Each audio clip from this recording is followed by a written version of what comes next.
रे साजन जी बाबूजी, तू 5 दिन से कहे नहीं नहा रहा है?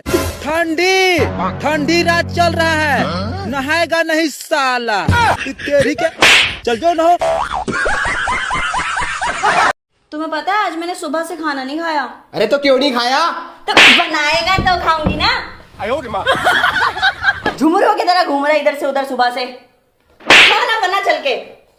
जीने भी दे दुनिया में इल्जाम ना लगा, एक बार तो पतिया नतिया पटना बा। हेलो, आज तो पापा बाहर चल गइलन हो। ये तो बहुत खुशी के बात बा हो। अब रोज मिले अबू की ना?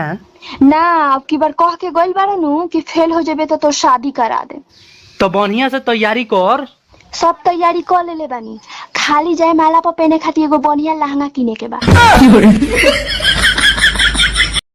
सुनो तारू हो का देखो ना, रामू अपना घरे बोलैलक हो, अभी ना कुछ कहले भेजा देलक हो। तो मैं सोचत का बनी, दाल में जरूर कुछ काला बा। बाक जराल का जीरवा करिया बा।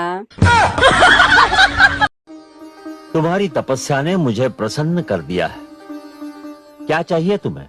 हे विधाता, हुनर में हरारू चाहे सुनो। असंभव। तुम वो वरदान मांग रहे हो जिसे देना मेरे वश में नहीं। क्या तुम्हारे आंसू सूख गए भगवान?